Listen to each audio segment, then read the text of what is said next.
you've raised a billionaire. Your son just became billionaire and he's 34 years old. And you are married to a billionaire. And how has it been in the years that you started? Naveen, when I married him, he was really a pauper. And so you can't say that I married a billionaire. I really was very happy staying at home at that time. All my friends were kind of in similar situations. All husbands were all at Microsoft. Then I got pregnant again with my third, and that's when Naveen comes home one day and says, you know what, I just quit Microsoft. And I was like, are you crazy? I'm pregnant with our third. You need to go apologize and go get your job back because we need a safety net. And he was like, don't worry, give me time. Then that really was the start of my entrepreneurial journey with Naveen. I want to speak to those who either are entrepreneurs or they are married to entrepreneurs and yet they do have young children. What I'm hearing is there was that full trust in your partnership. And that doesn't necessarily happen because if you go into fear mode, then survival mode. What do you think contributed to that trust that your husband was going to create whatever this was? Well, I think one of the things that we did differently was... Hey loves, do me a quick favor and hit the subscribe or follow button wherever you are tuning into this. It helps grow the show more than you know. Thank you so much again and enjoy. My guest today is going to blow your minds out. She is a mother, a really special person, mentor, somebody I look up to. She is none other than Anu Jain. She's an entrepreneur and philanthropist with a passion for making the world a better place, especially for girls and women.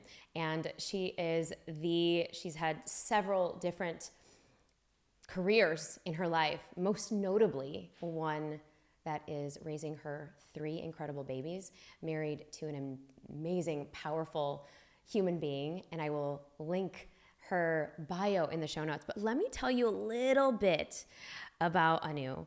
Anu and I, we met last year in the streets of Colombia. And when we met each other, we literally just fell head over heels because I saw her as somebody who also was raising babies at one point. Her children are much, much older, but I was in the season of slump, the season of, oh my gosh, I was drowning in motherhood and my kids were really young, and I asked her, what are your secret codes? Because it seems like your kids are incredible humans. One of her sons just became a billionaire at the age of 34. Her other daughter created an incredible, fascinating company that is all about women's microbiomes, and her husband started Viome, which has been the leading health company that is revolutionizing the way we are going to be eradicating disease. And I've been on those Viome supplements. Let's welcome Anu Jain on the Brave Table this week. You are married to a billionaire. And how has it been in the years that you started? Because it didn't start that way. Thank you. You Yes. started from humble beginnings. Yes. And I want to shed light on, for those who look at you or look and see your husband, your son, who has also reached billionaire status at 34 years old, which is incredible. And I think that it didn't start that way. And I think many times, what is the ethos, the genesis of where you actually came from? And you were talking about your roots. So then you came here to the US. Yeah, so let me tell you the story, So basically, my father wanted to give us the best education, 3 daughters and a son. And he was like, you know what, I want to give my daughters the best education possible so that they can go back and always have that safety net of an education. And so literally he would get posted to war zones so that he could afford to send us all to the United States. And not only did we do our, I did my bachelor's, I got my bachelor's in economics, and then went on to do my MBA because he believed we had to get the best education, which we're so thankful for. Mm-hmm. And that was my journey that started in the US. And I met Naveen while I was finishing my MBA, so very young. He was a long distance relationship. He was in California. I was in New York, and constantly, Was this online? It was basically we were introduced to each other, and then him being so determined and persistent, it just blossomed and it just went really fast. And I graduated, and we actually got married. And that was the beginning of our journey together. I moved to California. And I started looking for a job and was kind of enjoying life, moving from the East Coast to the West Coast. And we ended up, I was like, we should go visit Seattle. It's so beautiful. And this was just like less than a year after we got married. And so Naveen was, at that time when I married him, he was really a pauper. And so you can't say that I grew up, I married a billionaire. Not at all. So basically, he was like, yeah, don't worry. I'll just fax my resume to Microsoft and we can have a free trip and you can go see Seattle. And it turned out to be one of the best trips. And, that changed our lives because we loved it. And we ended up settling down there. I was enjoying Seattle. And then before I knew it, I was pregnant. And that was the beginning of my journeyhood into mom. And I loved being a mom. I really was very happy staying at home at that time. All my friends were kind of in similar situations. Husbands were all at Microsoft. We wives had, just moved there, and somehow we all, got pregnant at the same time. And so enjoyed that, had my daughter 3 years after. Really, really was determined this time, I have a son, a daughter.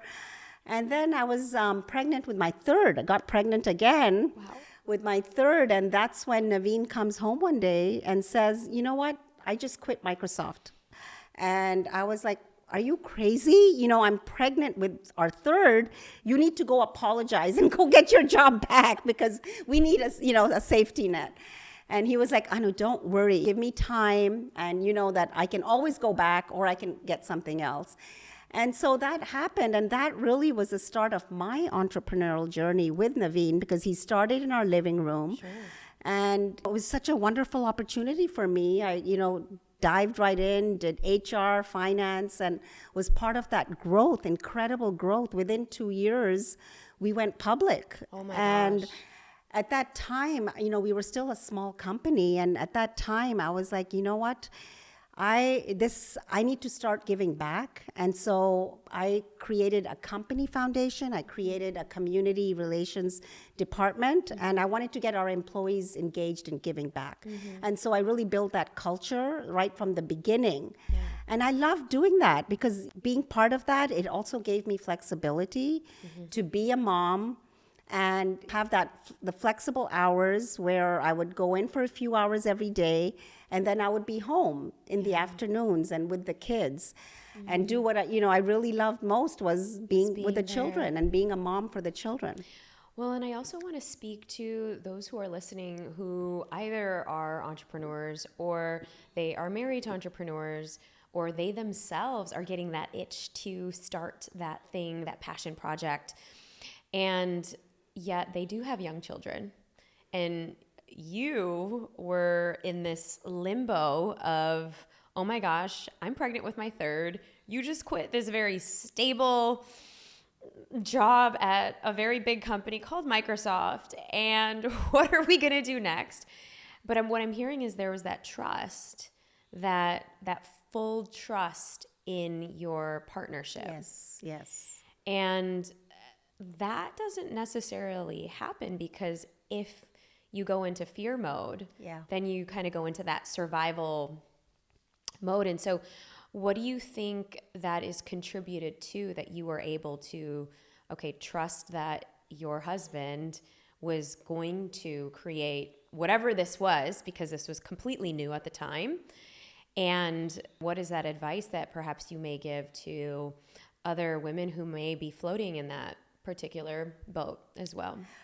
Yeah, so basically I did have that safety net with Naveen, knowing that this is something that I know that he can always go back to and find something to take care of the family. So I think you do have to have that, especially if you have children, young children and stuff, having a partner who supports what you want to do as well.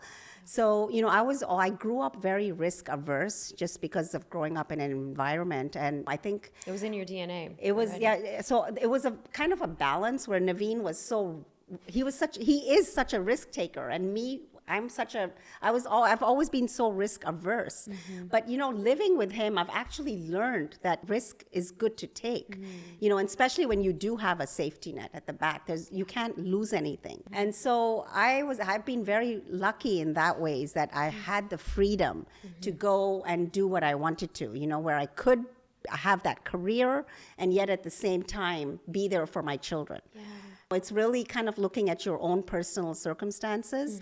But I always say, take risks. Don't be afraid to lose, because it's a journey. I mean, you learn along the way and then you pivot. Don't ever be afraid to take risks to do what you want to do. Well, and then you're in this season of life when you have 3 little ones, the company goes public. 2 years after, he starts it from nothing, which is so fast. And the kids are really small. And what is going on through your mind? Because what I'm hearing is your ethos has always been relationships. Yes. And community. And yes. You're obviously really good at it. Yes. I think that's probably why we connected so yes. fast. So tell us about that. It was really beautiful because when we started InfoSpace, it became like our 4th child. And so there really wasn't a distinction between, now I'm at work, now I'm at home with the children. And they kind of grew up with that. And so that's how today they're all entrepreneurs. And so having that entrepreneurial environment, where at dinner time our conversations would be so different. Naveen was actually brilliant in that, we took our kids everywhere we went. And so whether it was conferences or amazing summer programs, the key was get them involved from a young age so that they're comfortable with adults and conversing. And it really helped them to flourish from a young age. They were willing to take risks. Did you have them in the business as well? Well, I remember Ankur. So when we started InfoSpace, basically he was 7 years old at that time. By 9, the company had gone public. When he was 9 years old, he would actually come into the office with his backpack as if he was an employee. And so I think he got exposed to everything, which was amazing from such a young age. And he always wanted to when he was 12, he wanted to start something on his own. And that was something that we said, definitely not. That's a no, because you have to focus on education. Okay. And so that was one limitation we did put on the children. That they couldn't start. That they couldn't start a business, for money. And they had to focus on education while continuously learning. So let's chat about the raising of these 3 amazing humans, because I feel like, and we've had many chats about this offline, I have a 3-year-old and a 5-year-old, and I believe, your kids also grew up in the age of the internet and perhaps maybe smartphones, maybe not so much. No, there were no smartphones at that time. I mean, basically, there was no social media that was happening. And so it was a more controlled environment. I mean, the kids, Ankur was very into computer games and stuff, but we got to control, they were all educational games. And so it turned out at 2.5, he was playing Math Blaster and Reader Rabbits, and he became a whiz. By 3 years old, he was a whiz at math. He could read and write. And so there's so many advantages to that. I mean, today it's a different world where basically the social media can actually do a lot of harm for children at a young age. So I think, they have to be kept away. There have to be strict guidelines. But I think for our children, I think they basically, having 3 very, very independent and strong-willed children, it was very tough to keep them focused on just education, which they did very well. But I think the crux of their success is that emotional and physical support that they had from me being there at all times for them. So you could say, whether it's my strengths or weaknesses, is if my children needed something, I would just drop everything and change my schedule, change my meetings. I kind of do that today also, which, it's like now they're independent. But it was just something inside of me, which suddenly that brought me happiness to do that for them. And so I think having that. Meaning like if they were in a bind or if they needed you for a project or Yes, something exactly. I would change around my schedule to be there for them because I knew that they want to be there. All right, loves. I see you. 98% of you watching right now are not subscribed, and that's totally cool. And I so appreciate it. But if you're enjoying this episode, if this is dropping valuable content for you, then why not join our fam? By subscribing, you'll never miss a beat, especially on the amazing tips, advice, and insights that we have on our incredible guests from around the world. Plus, you'll get a chance to win some incredible prizes. And it's absolutely free. It keeps us connected to everything that we're doing and helps us get even more and more incredible guests. And it would mean the world to me if you could just hit the subscribe button. And I promise to make you even more valuable content. And Were you at every single tennis match and every... I was. I did it all. I was there at every single sports games on the weekends. Piano recitals? I had actually, you know what? I exposed my kids to as much as I could. So from a young age, they learned piano, drums. My daughter learned flute as well.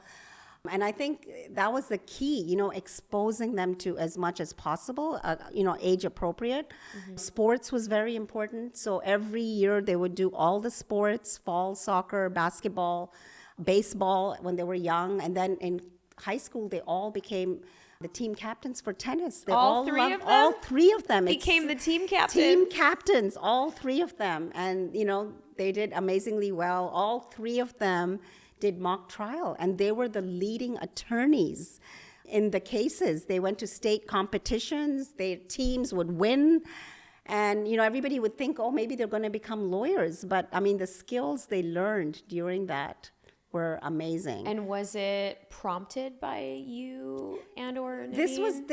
This was on their own initiative. I mean, they were very self-driven in, wanting to. So one of the things we did is really, when they were young, we told them that, we don't want you to ever focus on money. What you do in your time, we want you to be curious, we want you to learn. And so whereas all of their friends, parents, they'd be getting allowances, they would be making money during the summer because they had to pay for their own shopping or whatever, we never made money the issue. Mm-hmm. And so it was always about encouraging them to keep learning. And so in the summer, we would always put them, whether it was like going to the Brain Institute, Allen Brain Institute, learning over there, we always took them to X Prize. They became members there. Mm-hmm. And so exposing them to really think big and meeting these inspiring, amazing people who they could learn from, really, from such a young age.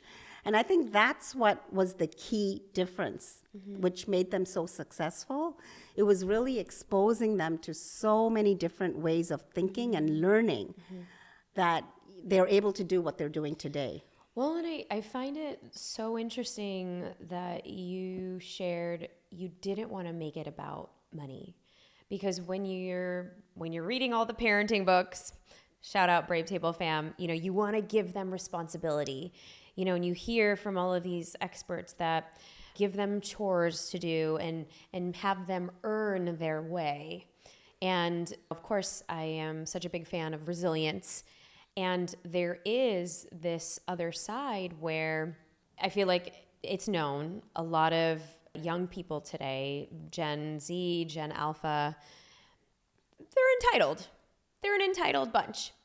And it's been hard to even hire sometimes talent in the US because of such entitlement. I've even spoken about this in my book. Mm-hmm. And, I talk about sometimes the difference between entitlement and privilege.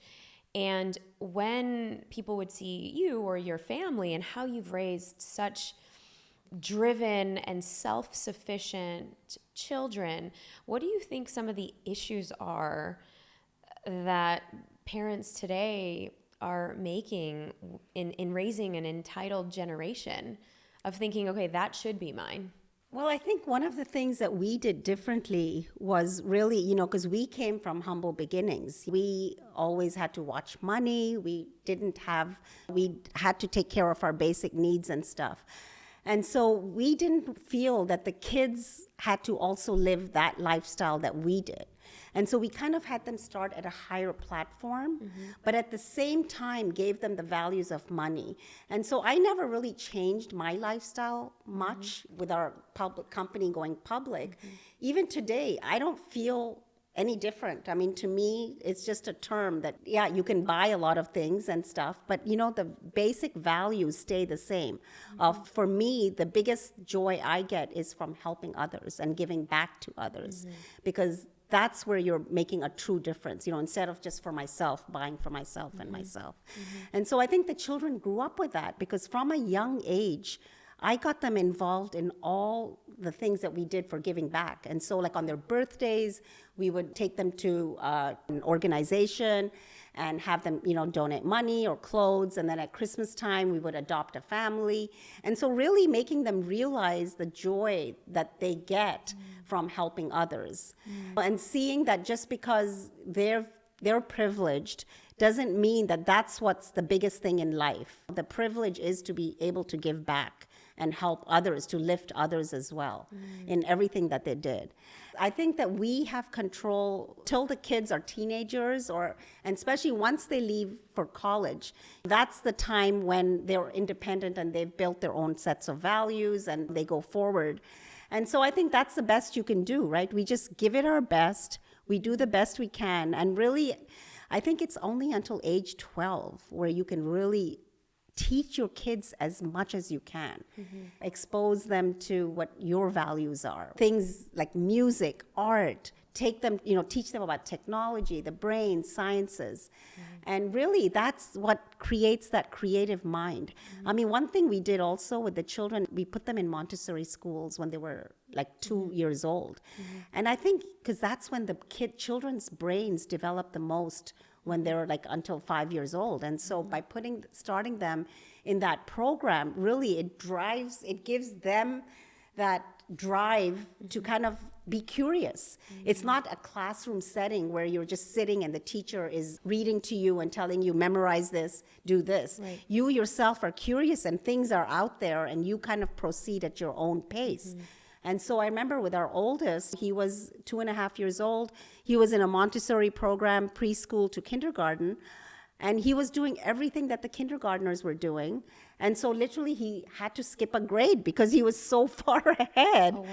And I think just having that environment where they're encouraged to learn and go at their own pace really helped them to flourish. And it's also those, the critical thinking skills. Yes. That so often as little ones, we're telling them, no, don't do that. Yes. No, don't do that.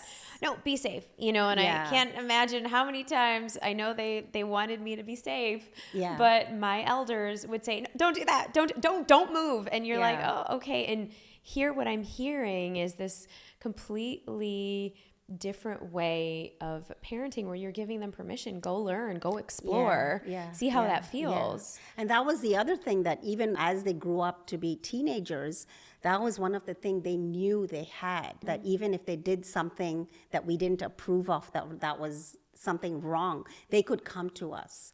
And that we would still be there for them. There would be a teaching moment, but at the same time, they were allowed to make mistakes. And it wasn't like everything had to be by the book. Yeah. And so I think that really gave them the space to grow and take risks and move forward.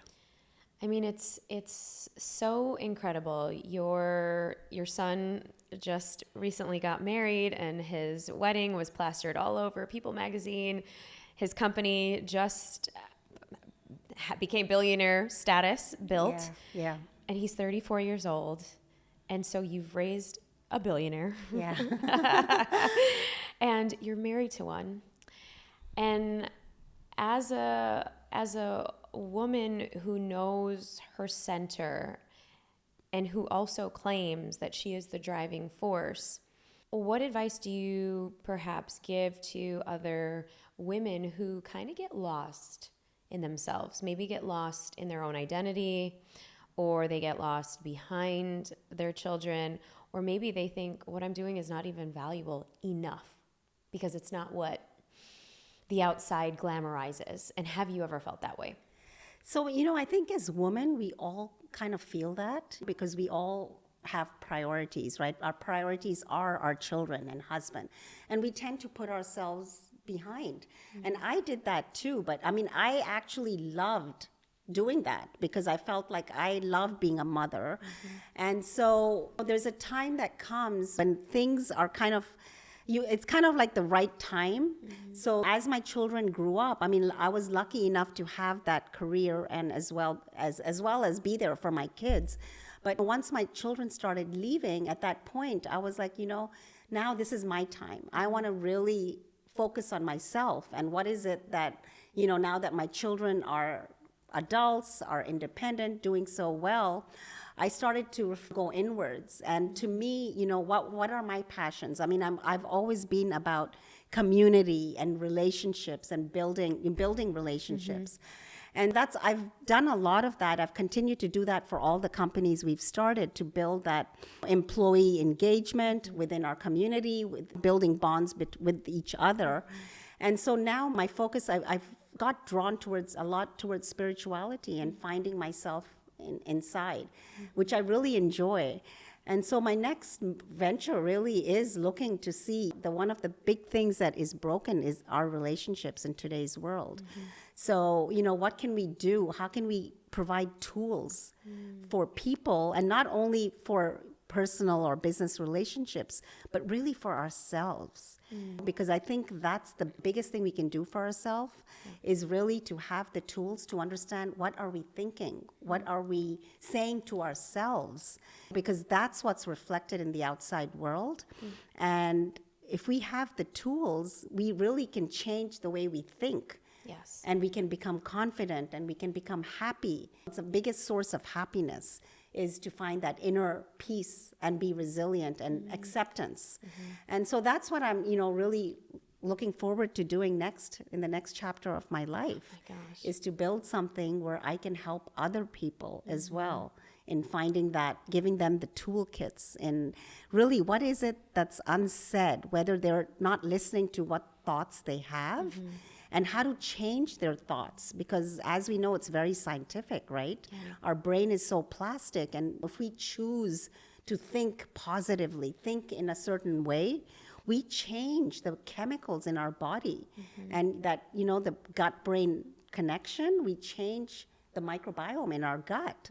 And so giving those tools, I think, is a big thing that we can do to help women especially. Absolutely, and to be able to teach the masses how and what you've embodied so naturally. Your gift is the gift of relationships. And we see this obviously from the successes of your son, your daughter, your youngest son, Neil, your husband, and to be able to have these rich relationships. We've been so blessed to be able to be invited to the island and see your home and see the kind of community that you're able to bring out to the BVI, where it's not very easy to get to, but I think it's all because of who you are at your core. And I'm so glad that in this chapter, you're now focusing on relationships. So what is that going to look like? So I have a partner, and we both basically are going to create this company called Unsaid Labs. Oh, I love so that. Really, she is an ex-FBI person who worked with all of these hostage situations and was able to really pull out information, like basically through her conversation with these people, really hear what was being unsaid, what was unsaid in that conversation, and build that trust with the person, knowing that I'm going to be going to jail because I'm giving this information, yet they willingly will tell you that. I mean, imagine how strong that is, that tool. And so really creating something where we can give these tools to people to really work on themselves and communication with other people and hear what's being unsaid and be able to interpret that and build a trusting relationship. It's so brilliant. And before I get into our final segment called Spill the Chai, I mean, I know that charity and obviously giving back has really been the through line of everything. And it's one of your core values as a mom, as a humanitarian, as somebody who has grown from humble beginnings. And it's it's one of the things that I think, we tend to take for granted. If somebody is watching this or listening to this, whether on YouTube or on Spotify or iTunes, and they want to start being able to contribute, what are some of the things that they can do? So actually, today, in today's world, it's the best time for anybody to start anything with the technology, the innovation that's out there. Like, look at our children. I mean, everything that they're doing, they've started these companies based on the problems that they saw. And so my daughter, she is a strong feminist, and really always, just like me, we both wanted to help advance girls and women. Mm-hmm. And after being exposed to neuroscience, technology, and realizing that, my God, the best way for her to contribute to women is to start a company on women's health, where she wants to close the gender health gap, which is so needed. I mean, women weren't included in clinical research until 1993. Which is bizarre. It's crazy. People treat us like we're small men. We go to doctors, we're misdiagnosed.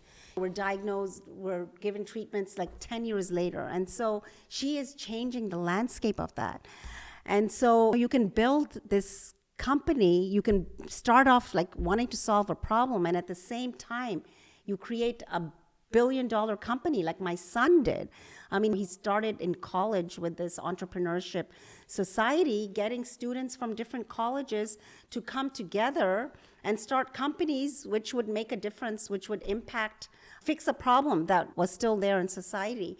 So there's so many different ways to help people and give back. And at the same time, you're doing so well for yourself. So he started this company called Built, because, the biggest expense for students when they graduate from college is rent. They have a job, and yet they have to pay this ongoing fee. They have to pay about $2,000 to $4,000 every month.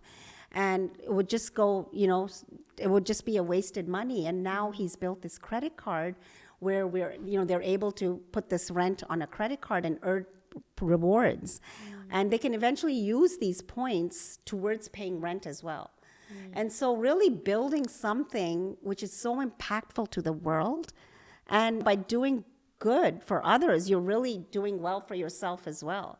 So I always believe that the more you give, the more comes back to you. And that's what I've seen happen in my own life from the beginning. It's been so brilliant and so incredible to see. And I know I get all of my motherhood codes from you, and it's been amazing because I've taken so much of your advice, even from last year when we met in Colombia, of taking our kids with us everywhere, just because of you, sharing that. And so I hope that each of you who are watching and listening to Anu, I hope you're taking notes. This is definitely an episode that you're probably going to want to share with a friend, family member, sister, cousin, auntie, mom, someone to really revolutionize the way we are raising our kids, but also to pour back into us. And what I'm hearing is it really is all about giving back, and you do that so well.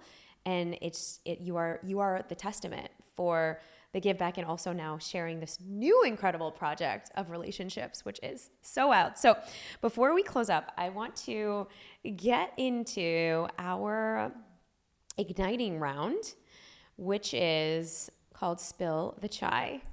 All right. Okay. So the first question is, what does it mean to be brave?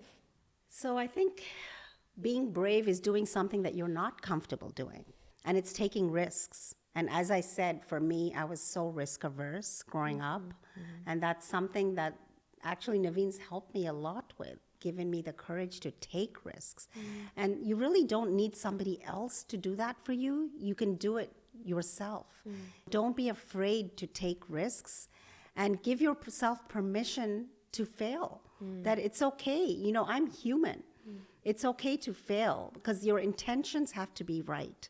If you have the right intentions, it's okay to fail, because you'll pivot and then you'll learn from that experience.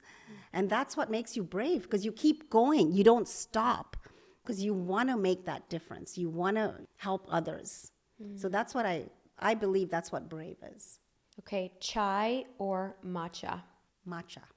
I knew you were going to say that. Okay, long walks on the beach or hiking on an island? Hiking? Anywhere. I love hiking. All right. Shopping in Paris or shopping in the streets of Colombia? Shopping in the streets of Colombia with you? Oh my God, how can I beat that? That was the best time ever. That was so fun. And one word that describes this season of life? Waves. To me, that's what comes to my mind because our life is like a wave. There's always going to be ups and downs in our life. And I think people have this misconception thinking that we need to always be happy. And that's not reality. You know, once you accept that, when there's ups and there's downs, and so when you're down, just know that there's going to be an up. And it's okay to be down there. Just know that you can pull yourself up. And so I truly believe that life is like a wave. Wow. Anu, you dropped some major codes today. Thank you so much for being Thank you, on Neeta. the Brave Table. Where can we get a chance to get to know more about you, follow you? Shall we share your social handles Please. On Instagram? Yes. So jane.anu. Yes. Okay. Yes. On Instagram. Yes, Neeta. Thank you so much for having me here. This has been such a delight, and I love everything that you do, and especially for women, you know, really bringing that light. Your book was incredible, and I think it's really, it gives you steps. You know, that's what we need. We all need a toolkit and awareness. I think so much of the problems that are in this world are because people aren't aware. It's not that they want to be doing the wrong things or getting into wrong things. It's because they don't have the awareness. And so I think what you're doing for women everywhere in the world is giving them this toolkit. And I love you for that, you know, because I'm all about advancing girls and women. That's a big focus of mine. And so thank you for having me today, Neeta. Oh my gosh. Until next time on the Brave Table. Wow, what an episode. If you are not getting chills, or if you're getting chills and goosebumps like I am, Anu was phenomenal. And I know you learned as much as I did about parenting, about pouring into ourselves, and the secrets on raising amazing and successful humans. And really what it's all about is to be able to give back, to be able to really distill your belief systems, and to be able to come from a place of love and service. And I feel like that's the through line of what Anu shares, and she creates these incredible, unbelievable relationships. You should see her out at some of these events. She is one to really draw people in and create relationships that last a lifetime. So if you are curious to learn more about her, you can go ahead to jane.anu. That's jane.anu. I will link it below in the show notes. And if you're curious to go a little bit deeper in figuring out what your next chapter is, I have linked 3 additional episodes down in the show notes. And if you loved this episode, thank you so much for tuning in week after week. We would love for you to share it with a friend. Tag us on the Brave Table. Tag us at Neeta Bhushan on IG. We are there. Let us know what was your favorite part. Let us know what changed your perspective, what you're going to do differently, and share this with somebody that needs to be a little bit more brave. And if you haven't already left us a review and you love this episode blew you out of the water, what are you waiting for? We are going to send you a free gift when you do so.